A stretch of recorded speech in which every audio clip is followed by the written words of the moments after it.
Well, there's several, actually 9 flying saucers, flying discs. A live interview with the shadowy Dennis in the spring of 1989 was the beginning of the end for Area 51's anonymity. Dennis, a pseudonym, claimed to be working on a top-secret project involving flying saucers of extraterrestrial origin. In November 1989, the true identity of Dennis was revealed. Physical contact and proof from another system, another planet, another intelligence. That's got to be the biggest event in history, period. And it's real.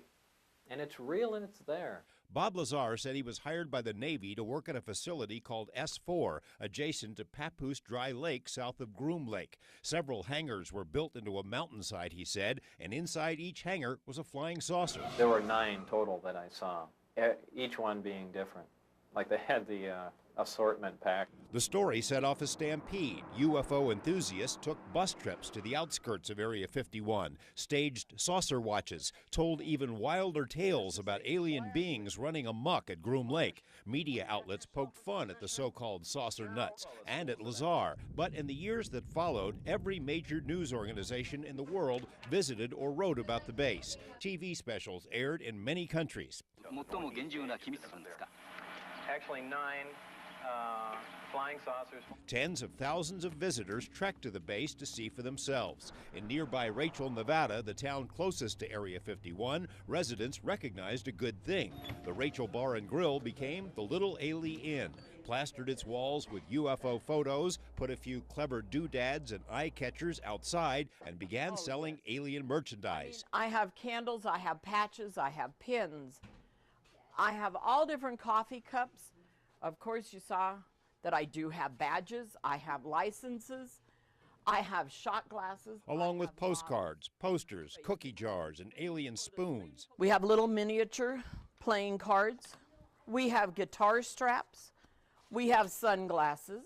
You name it, we've got it. Books, too, including this one by Area 51 gadfly Chuck Clark. Yeah, it still sells, and I keep it up to date, changes as necessary. The Las Vegas Stars baseball team became the Las Vegas 51s. There's an Area 51 rock band, video game, dance troupe, and fireworks company. Oh, and alien jerky stands. The base has been featured in numerous TV dramas and a movie or two. Area 51, right? Area 51. Sir. Regardless of what you may have read in the tabloids, there have never been any spacecraft. There's no Area 51. There's no recovered spaceship. Excuse me, Mr. President. That's not entirely accurate. Area 51, the base that didn't officially exist, has become a household name all over the world, to the chagrin of the so-called camo dudes who have to keep trespassers out. The notoriety inspired the state of Nevada to dedicate the extraterrestrial highway, the only one of its kind, on this planet anyway. While critics think it's all nonsense, a lot of people have seen glowing objects over the base. No way, did you see that move it did? No, I didn't. It went like this, it went True, some of the photos are probably secret craft made in the USA, but a few look and act like, dare we say it, flying saucers. The vantage points once used to look at the base have been seized, but skywatchers still catch a glimpse now and then of something strange. Every once in a while, there'll still be a sighting of some of the weird moving objects out in that airspace.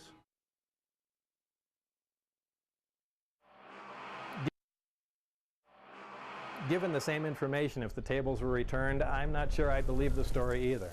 Because there's a lot I can't prove, and it was just what I observed and what happened to me. If Bob Lazar sounds a bit philosophical these days, maybe it's because of his mellow surroundings. Basically, he moved to the Sticks, an idyllic spot in rural New Mexico, with a few dogs, a rescued horse, and his wife Joy.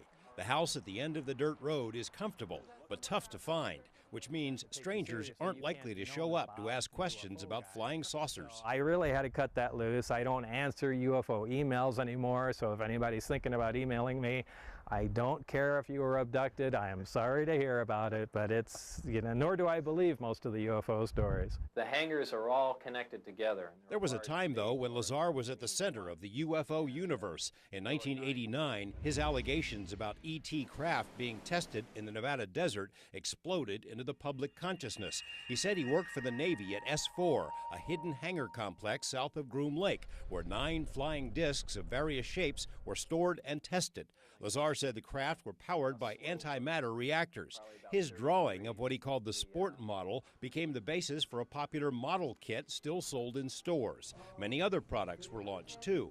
Tourists arrived outside Groom Lake by the busful. News teams flew in from all over, and the state created the ET Highway to crash in on the furor. We are here for your bowling tournament. Lazar's story was rich with detail. Not only did he see the craft fly, he said, but he got to peek inside, and that's when it hit him.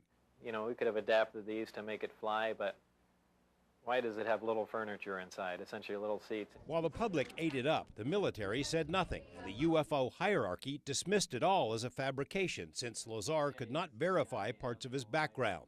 Lazar was widely ridiculed, especially after he got into trouble for helping a career prostitute. Some of the stories that surfaced about him were downright bizarre. Apparently you, I, John Lear are all Shriners or 32nd level Masons, whoever they are.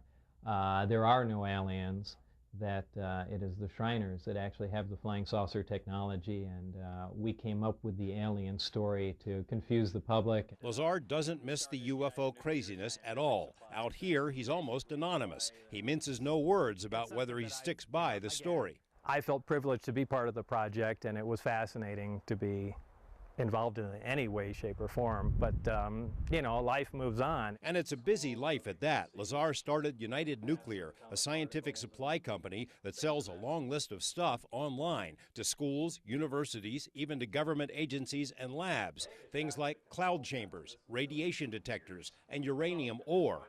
His ads for uranium, coupled with the fact that he built a 30-foot-long particle accelerator behind his house, once again put him in the government's crosshairs, Lazar says. Every government agency that you could possibly think of has been here and hassled us, and that's up till including the SWAT team that woke up my wife and I at 6 in the morning and handcuffed us out on the front lawn. After various agencies were assured that Lazar was not building atomic weapons out behind the barn, agents calmed down. A few still pop by from time to time to see what he's up to. There's one thing they don't talk about. To take you seriously, you can't be known as Bob the UFO guy.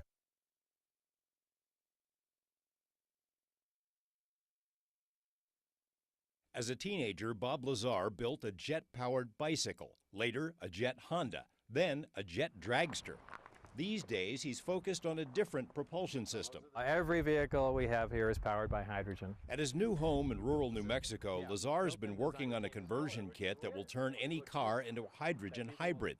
His 2 vehicles have already been converted and can travel up to 450 miles on hydrogen gas, then switch automatically back to gasoline. Lazar wants to take it a step further. Every major car manufacturer is working on a hydrogen system. The only difference is that they want to sell you a new hydrogen car, and they want to sell you hydrogen gas at hydrogen gas stations. Basically what we're doing is making a conversion kit you can use in your own car, and instead of buying hydrogen from somebody else, you make it.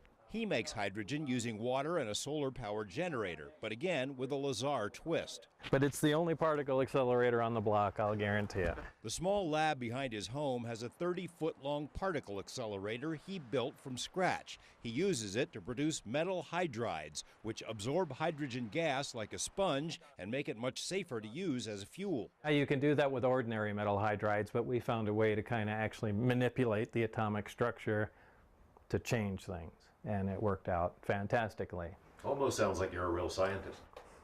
That's what they tell me. It's an inside joke based on the ridicule Lazar has faced ever since he went public in 1989 with his claims that he worked on flying saucers in the Nevada desert. The military refused to answer any questions about Lazar or his claims, nor could we verify much of anything about his life. Lazar told us he previously worked at Los Alamos National Lab. The lab repeatedly denied it, even after we found Lazar's name in the lab's own phone book. His critics say that since he can't prove he ever earned a college degree, he can't be a real scientist, even if he can build jet engines, hydrogen systems, and particle accelerators. Is there a way to prove any of his story? Maybe. In 1989, Lazar claimed the ET saucers he worked on could produce their own gravity. This propulsion was made possible by a super heavy substance he called Element 115. The problem with the story? Element 115 did not exist in 1989. Now, however, it does. Scientists at the Lawrence Livermore Lab created a minuscule amount of 115 last year, a profound development. But the material decayed almost instantly. So where did the government get 500 pounds of the stuff, which is what Lazar claimed long ago? It would have to be found naturally somewhere where heavier elements had a chance to be formed, you know, in the area where there might have been a supernova. In other words, from a solar system other than ours. Lazar's critics say the fact that 115, as created in a lab, is unstable and fleeting proves Lazar's a liar. Lazar says that first batch was only a starting point and that he'll be proven right in the long run. And I'd like to see him continue on the work and produce different isotopes of 115, because they're going to come up with a whole handful of different varieties of it, and they're going to come up with one stable isotope, and that's what we're interested in. By no means does he dwell on being proven right. He and his wife have left the UFO crowd far behind and could care less, they say. Lazar stands by his original story, but I certainly can't say I would do it again. I would probably keep my mouth shut this time. You ever get a twinge about the program and the stuff that you worked on and the stuff that you saw? Oh, sure. Sure.